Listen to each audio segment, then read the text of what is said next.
It's Deano Day, and not Deano Day as in the dinosaur off the Flintstones. It isn't actually really Deano Day. The reason I say that is because Dean Smith returns to Villa Park after his sacking earlier this season for the first time. A manager who really is a Villa legend. However, the only way we want to celebrate this weekend is with 3 points. Rendition of Stephen Gerrard's Claret and Blue Army, anyone? This is Talk of the Trinity.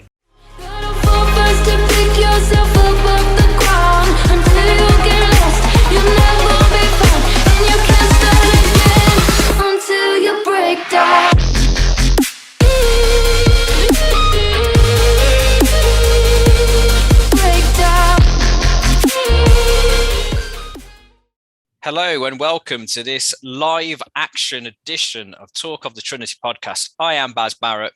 With me on the move, echoing like in his prime down the wing, but down the Bristol Road is Mr. Trinity himself, Will Forrest. And rather disgracefully, we've had to actually do some of our day jobs this week. So time of recording has been a little delayed until Thursday afternoon, which means that I haven't got time to tell you about our Twitter page at Talk Trinity, where we've got all our polls, latest news, opinions, stats, looking forward and looking back to all the games. Haven't even got time to tell you about our YouTube channel, Talk of the Trinity, where we've got our previous episodes lined up there. You can even listen to some of our specials that we've done in the last few weeks, including Premier League predictions and our dip into the toe of predicting the England World Cup squad. I mean, I don't think I even have time to tell you that you can go and listen to us on our audio providers at Spotify, Apple, Amazon, Google, Deezer, Geezer, FanHub. Just no time. So I don't even think we got time to even mention the game on Saturday, just gone at the King Power Stadium.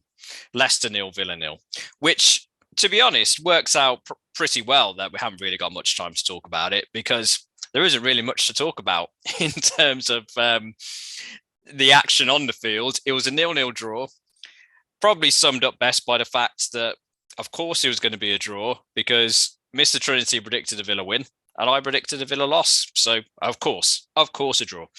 But if for some reason you've been waiting for our analysis of the Leicester game and you haven't even brought yourself to watch Match of the Day or any other highlight providers until now, we'll give you in-depth summary in a sentence.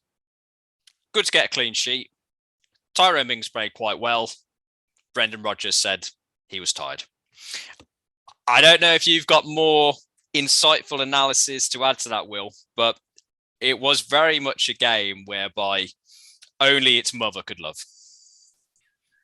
Yeah, I mean, the one thing I would like to add is that I was more of a cam than a winger back in the day. But, I did often have a dalliance out on the left. I think you're right, it was very much a stalemate. It was the worst thing since sliced bread. That's how stale it was, mate. We weren't sure whether we were going to be able to record together, were we? So I did a little bit of a recording for this on my own, and it was 90 seconds of Leicester versus Villa, and I've probably gone over that already, just telling really bad bread jokes.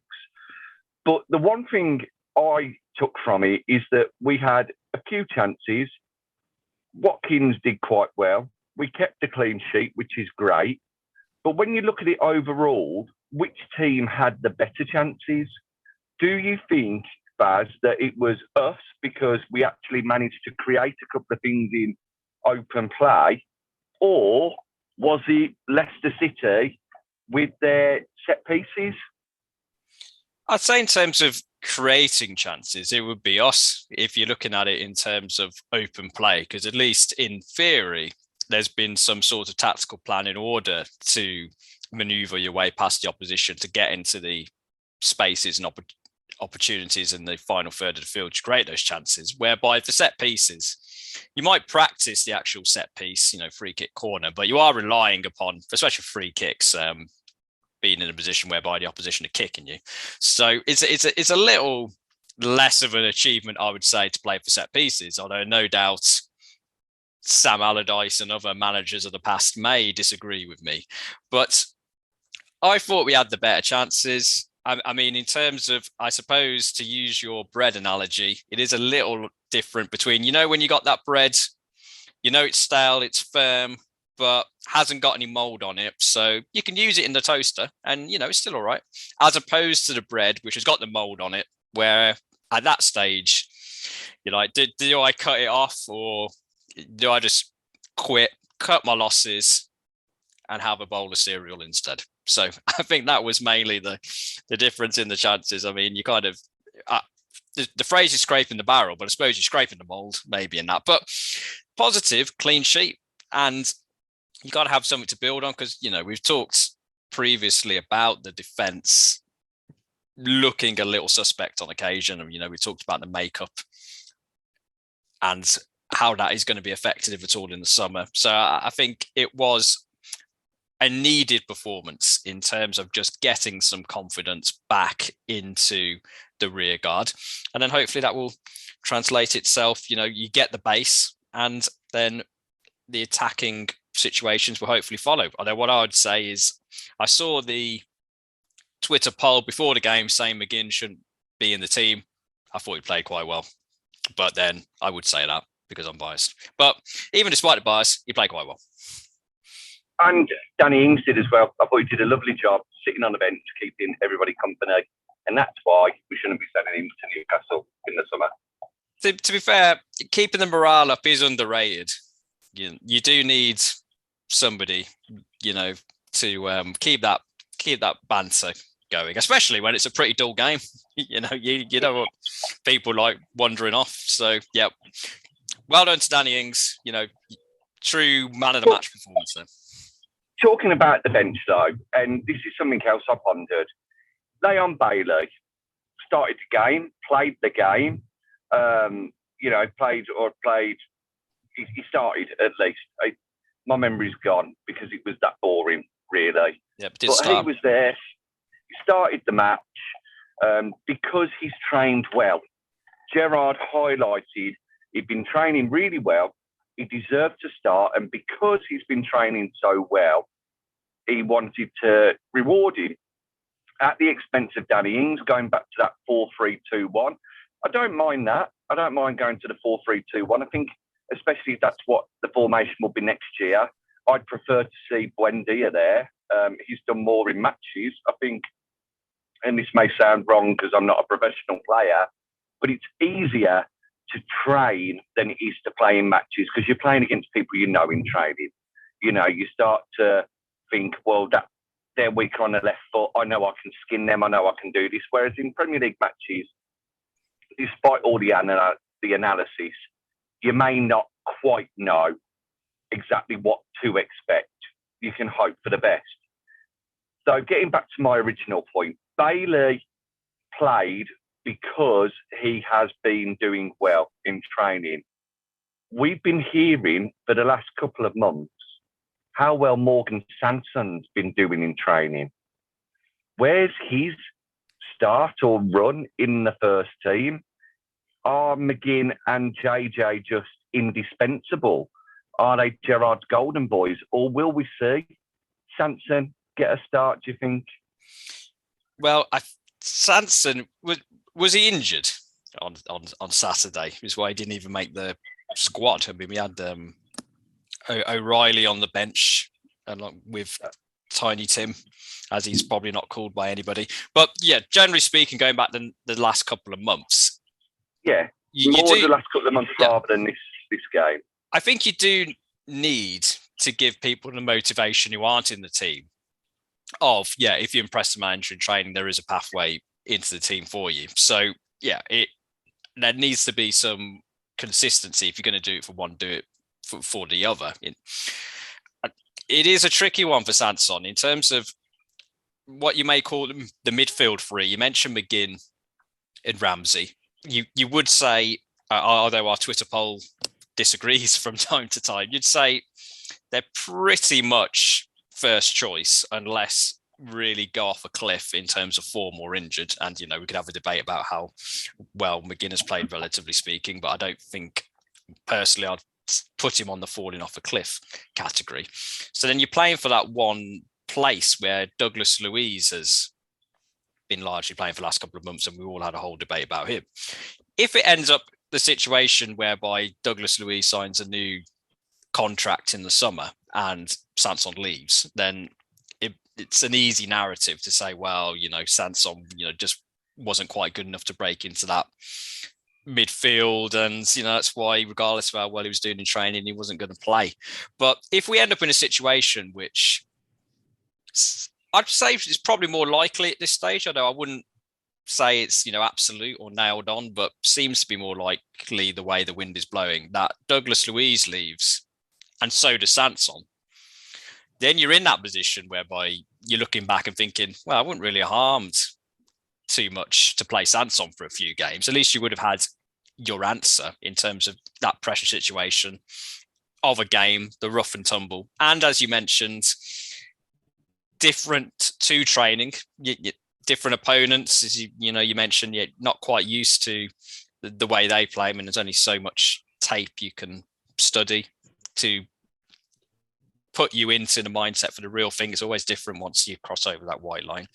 So in answer to your question, yeah, it does seem that Gerrard's made his mind up on Sanson, and that just doesn't quite rate him enough to get into the team. I mean, I'd say in terms of, based on the last few months, I'd be surprised if Sanson, when we're coming to the end of the 2022-2023 season, if we're talking about Sanson as a first team regular. Whether that's the correct decision, time will tell. But yeah, I mean, it certainly seems like the indications are that the writing is perhaps on the wall for Sanson. When you're comparing it to Leon Bailey and his in and out of injuries have affected him a lot during the course of this season, and it's the age old debate in terms of, he had a chance, skied it. Do you on Saturday against Leicester? Do you criticise the player for scuffing or not getting on target opportunity, or do you look at the positive and say, well, at least he was in the right place to get that opportunity? But yeah, it does seem, I mean, I suppose Bailey cost more money, but then you're looking at it in terms of, well, he cost the same amount of money as Buendia, roughly. I mean, I think Buendia was slightly more expensive. Yeah. But yes, it does seem like moving forwards, Gerrard is going to try and get more opportunities for Bailey than for Sanson. And I suppose, and if you're looking from attacking perspective, maybe Bailey fits more into what Gerrard wants ultimately, and he's already made that decision. I wouldn't be surprised. Yeah, I agree. I think you're right about Sanson and Luiz. Unfortunately, I think both of them will leave. However, you've got to hope that there's an ace up Gerrard's sleeve, haven't you? And that he's either coming out of retirement or getting a top class player in. But no, I agree, and I think it would be hypocritical of me if I said that Bailey should be dropped because he missed that chance and should have been taken off at that point when, my favourite player has missed quite a few chances. I think when you're getting yourself into the position and you play regularly, in many ways it becomes second nature, doesn't it? And it's only going to take time for you to put one away. And when you do put one away, you hope that you see a few hit the back of the net, preferably all in one match, and then you can take that lovely ball home with you. And hopefully into the opposition net and not into your own, because hat-trick of own goals would be an achievement, but for all the wrong reasons. It was done not that long ago in that women's match, but yeah, so I heard, just in case my wife is listening, I heard about it. I didn't watch it. No, obviously not. I mean, in terms of only getting your content through our audio channels rather than our video ones.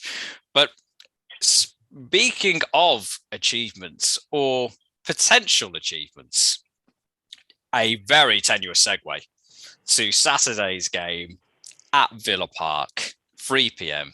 Aston Villa entertain Norwich City and the return of Dean Smith. But the achievements that could happen on Saturday is if Villa beat Norwich and Burnley beat Watford, then Norwich are relegated. So what an achievement that would be for this Villa team to send Dean Smith down with Norwich back to the Championship. Well, we've got a bit of a way to get to before we get to our predictions as regards whether that will happen. But the return of Dean Smith with Norwich, what are your thoughts on that, Will? Well, I think that we've just lost tens of our listeners who are avid Deano fans because there are a lot of them still on Twitter. Rightly so, did a very good job for us. That was all Baz, by the way, not me at all. For me, Deano, fair play, stand up, give him a clap, thank him for everything that he did for us, because he did a very good job. He got us stability. He got us up to the Premier League, kept us up. Still, in my opinion, it's the greatest escape that there has been in Premier League history because of the games that we had and the amount of games and how far we were behind, fourth from bottom at the time. He then did very well the following season. You'll see people say he didn't have much money to spend. He did. He had quite a bit, but he did well with it. He made some shrewd signings. He gave us a platform for Gerrard to build off. So I'll be happy to see him return.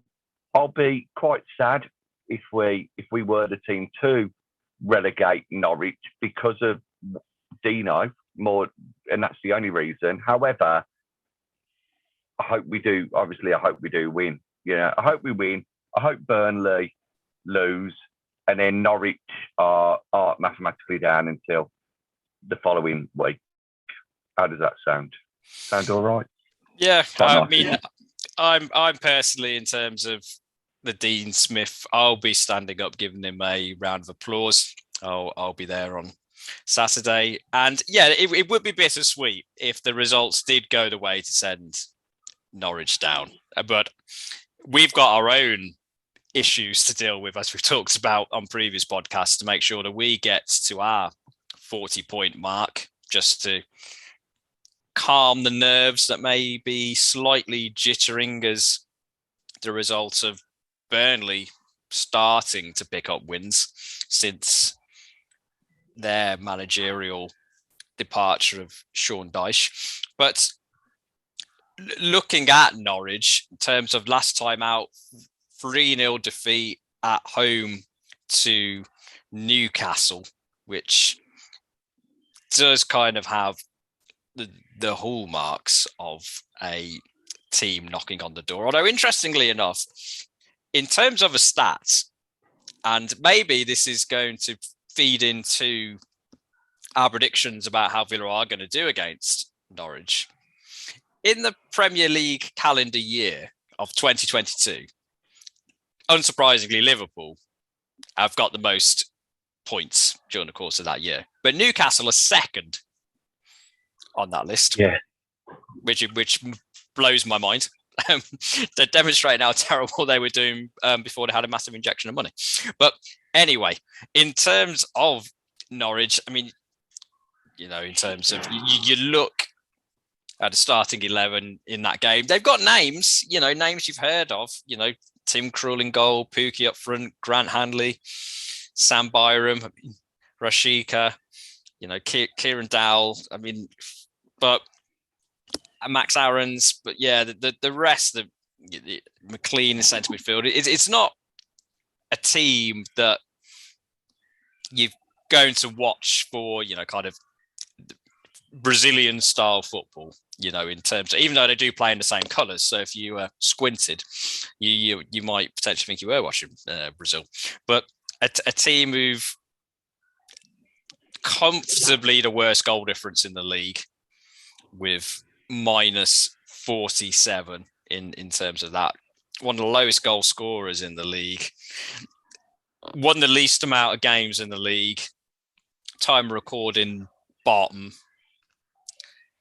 It's not hard to see why, really, I think, in terms of what I'm trying to say about Norwich, without, and that's regardless of who the manager is. It's not a criticism of Dean Smith. It's just the way Norwich is set up, isn't it? In terms of too good for the Championship, take the 90 million or however much you get for TV rights in the Premier League, go back down, do it all again.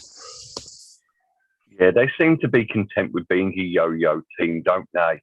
And in some ways, I wouldn't say that Fulham were content with it, but they're similar. They're similar teams. They keep missing each other on the way up and down.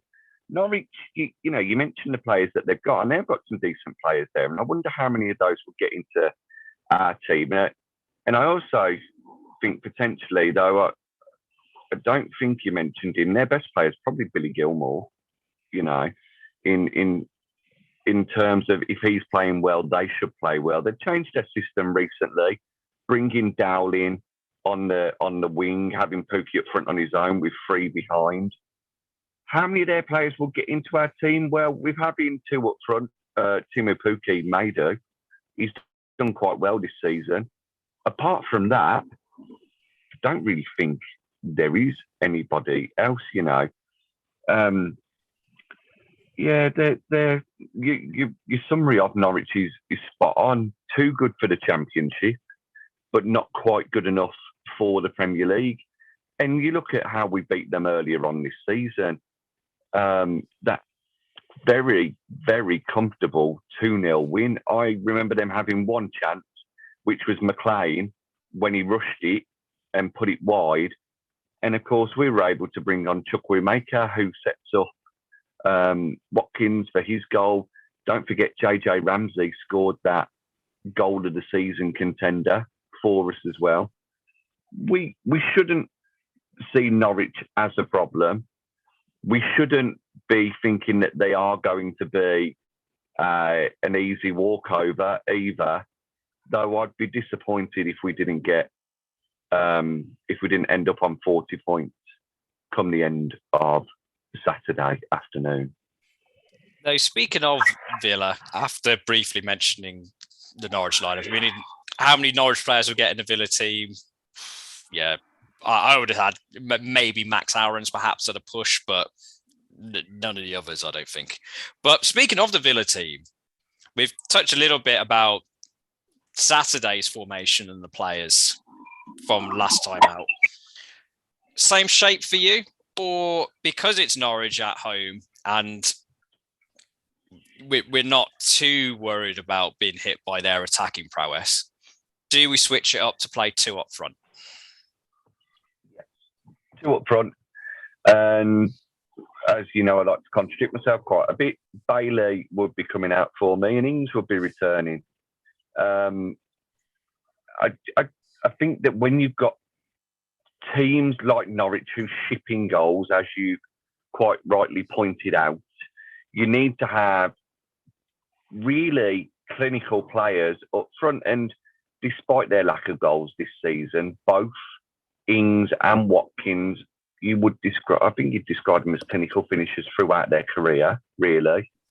So have those 2 up front, have them running at Norwich, have them causing them problems, and hopefully bagging a goal or 2 each, So 2 up front for me all the way, especially at home.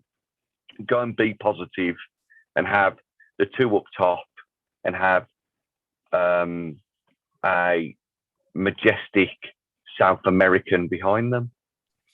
Yep, I'd agree with you there. The only other change I would contemplate is if, what we talked about earlier in terms of Douglas Luiz, if he has already indicated an intention not to stay, then I would get him out of the team and think, well, if Sanson's fit, I'd play Sanson. If he's not fit, I'd probably, I wouldn't play Nakamba because I don't think we need to against Norwich. I think we will need Nakamba for battles ahead. But slightly contradicting myself, as this appears to be the theme of the show, I'd probably play Tim, actually. just in terms of he's a slightly more defensive player, but he does need the experience. And I think it's a good place at home to Norwich to get him in if Louise is not fancying sticking around for much longer. So that would probably be the only other change I would contemplate to the team that played against Leicester.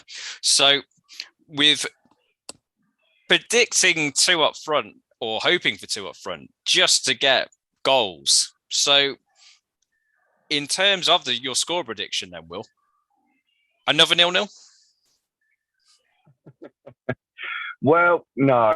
I mean, my score prediction, I'll be honest with you, I think it could be a very Villa result or a very un-Villa result. Whilst I think there probably will be goals, I think they'll mainly be at one end because Nakamba would start for me, though if not him, I completely agree about Tim coming in. Didn't mean to rhyme that. It's one of those games, isn't it? You think back to us in our darkest hours under the likes of McLeish and Bolton at home. And I know that sends a shiver down your spine. Yep. And there's been some other games as well where you just think, oh my days, looking back on it, how awful. I would not be surprised, and this is me doing my best impression of you, I would not be surprised to see Norwich go 1-0 up, us to equalise with 10 minutes left, and the crowd being, yes, we've got this now, they're on the ropes, Norwich going to score in the final minutes and win 2-1. I wouldn't be surprised to see that. However, that is not my prediction. That's not my prediction. My prediction is going to be legendary, maybe. Not legendary. I was just trying to think of a word. I'll go with legendary because of Barney Stinson and the highest of fives. I'm going to go 5-1 Aston Villa at the weekend. So for Deano's return, when you have like a dinner party, you get your best dinner set out, you get your best cutlery out and, the candles that have been in your drawer for a year. You're saying we're going to get our best service just for Dean Smith. Biggest win of the season. I think it'd be correct in the league. I think I'd be correct in saying, and at the party bag of treats we'd hand out would be a guide to the 23 away grounds that they'll be going to in the Championship. Oh, mate, in terms of your dinner party analogy, we'd be getting KFC instead of Dixie's. You know what I mean? That's a good dinner party for me. That's when you know things are getting real. Mate, it's a mighty bucket and a large popcorn chicken. So just to really fatten yourself up and keep yourself warm for the winter, even though you're many months off. Yeah, 5-1. I think it is going to be a case of a lot of players there wanting to show Deano just how good they are. I don't think anybody's got a point to prove really against him. Maybe some of the newer players have, Leon Bailey, Danny Ings, potentially even Bertrand Traore if he's not injured or if he does come on. Who knows? He hasn't played many minutes. He's played less than 200 minutes this season, and 80 of those came in the game against Brentford away.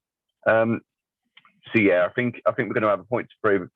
Watkins and Ings are going to be amongst the goals, and I wouldn't be surprised to see JJ and little Phil hitting the back of the net as well. Though I will ask you this before you tell me your score. We mentioned that we both have 2 up front, so we'd have 1 behind. Are you sticking with Coutinho, or are you giving Buendia the chance to shine, or somebody else? I play Coutinho, to be honest. I mean, I know you're mentioning players with a point to prove. Maybe Buendia would against his former club to prove that he made the right choice in terms of stepping up to what we would call a higher level. Obviously, we're biased, but hopefully Touchwood will be in the Premier League next year and probably Norwich won't be. So in that sense, literally a higher level. I'd play Coutinho, I think, for a couple of reasons. One, as mentioned earlier, we need the result. We just need to get it done.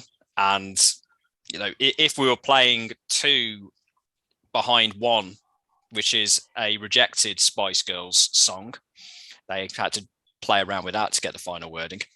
I would play Buendia with Coutinho, but with that one space, I think we just need to get a professional job done. And you look at it in terms of who do you think is going to make that little bit of difference, that little bit of quality, really, in terms of unlocking that Norwich defence. Buendia could do it no problem, I'd say. And, you mentioned in terms of the training ground, maybe when he was at training ground in Norwich, they know a bit about what he's doing. Maybe he wants to show he's got a few more tricks that he's learned since being at Bodymoor Heath. But the stage is set, I would say, to play Coutinho. If it is your 5-1 result, 3-0 up, maybe bring Coutinho off and let Buendia come on and score a couple or set up a couple perhaps. But no, I'd play Coutinho, although it wouldn't be, I don't think Buendia would do a terrible job if he played. But I think also we need Coutinho playing if it is the aim to keep him in the summer. I think we just need to be rolled. Our dinner party, Coutinho's special guest, we've got to roll out the red carpet for him, because if he is not playing and, there is a expectation, I hope that he still comes and those discussions are still going well. If he's turned around on the bench against Norwich and say, well, I can't get in the team when you play Norwich, and Villa realistically probably not going to come in the top half of the table, he'll turn around and go, well, if I can't even play against Norwich, and then what's the point in sticking around? So I think there's a couple of reasons to play Coutinho. So I would play him. But yeah, I'd like to see Buendia get a decent run out. And hopefully that's because we've already won the game. Fair enough. I think for me, at the moment, if it got to half time and Coutinho wasn't doing it, whether we were winning or not, I'd then be going to Buendia. Okay, it's your turn now. You can have a go and let's see how you do. Here, go and take your chance. Yep, and I mean, if it's not a very good first half performance and you need to mix it up, then yeah, he'll be raring and ready to go. But in terms of whether that is going to be required, brings me on to my score prediction. And you mentioned you're bringing out the KFC as opposed to the Dixie Chicken. I'm bringing out the Dixie Chicken, but there's a time and a place for Dixie Chicken. And in a literal sense, that was for me a couple of weeks ago when I had exited an establishment which was serving adult beverages at round about the time of 11:30 on a Tuesday night. Was anywhere else open for my fast food needs? No. Dixie Chicken was. Dixie Chicken was there in my hour of need. No fuss, no frills. Just, my chicken burger and chips. Just what I needed. Is it going to go down in a hall of fame of food I've ever had? No, but it was, a transaction beneficial for both parties. Shake hands, move on. So what does that equate for in the score? 2-0 in the grand scheme of things. Dixie Chicken is the 2-0 of home wins against Norwich. And that's a sentence I probably never thought I would utter. But I think Norwich, we talked about quality or lack thereof. They're not going to come and lie down. They need a result. And, in terms of Dean Smith is going to have them well organised. He's got inside knowledge of the Villa players, or most of them as well. So that is going to be an interesting initial matchup in terms of whether there's any tricks up his sleeve. But just keep as long as the crowd doesn't turn, which is always, you mentioned in terms of always possibilities at Villa Park, that is always a possibility. If your half-time Coutinho situation, if it's 0-0, that could possibly play a factor in it. But just keep it steady, don't do anything stupid. Just keep getting the progressions forward into the attacking areas, and our quality, superior quality, should show, I would say. And yeah, could it be 0 at half time? Yeah, I wouldn't be massively surprised if it was. But yeah, I'm hoping to avoid the last 10-minute jangles that you referred to earlier. And hopefully, 2 up with 75 gone. And then we can, maybe make a couple of subs, as we said, and wind it down in terms of the game and also any lingering doubts in terms of potential relegation for us this season. So I'm going 2-0. You've gone 5-1. So we're both going for a win. But hopefully, and, I mean, I'm going to go out on a limb and say I don't think it's going to be 0-0. So there's definitely going to be goals, and hopefully all for us. So, that is my positive/negative prediction, but it's still positive because we're still going to get 3 points. And speaking of things that are positive, that brings us onto the Twitter page. Always positive contributions welcome there. Always welcome the comments and the likes and other technical things that no doubt Mr. Trinity will inform you of in his final thoughts. So go and check us out at Twitter page at Talk Trinity. Go and have a look at the YouTube channel, Talk of the Trinity. Go and have a listen on our audio providers. If you're on the go, like Mr. Trinity himself right now at time recording, on the go, he'll be checking out a couple of past podcasts on one of his audio providers of choice: Apple, Spotify, Google, Amazon, Deezer, Breezer, some others that we signed up for. We're also on Fan Hub. So go and check all out our past episodes and pencil in the diary for our Norwich review show, which will be coming to you during the course of next week, probably after the bank holiday, which hopefully we'll be spending celebrating a Villa win. But for now, if you go in the game on Saturday, hope you enjoy it. Even if you are in the same vicinity as me, I hope that doesn't ruin your experience too much because you'll be too busy celebrating a win. So before I pass you over to Mr. Trinity himself for his final thoughts, thank you very much for listening, and we'll be with you again soon.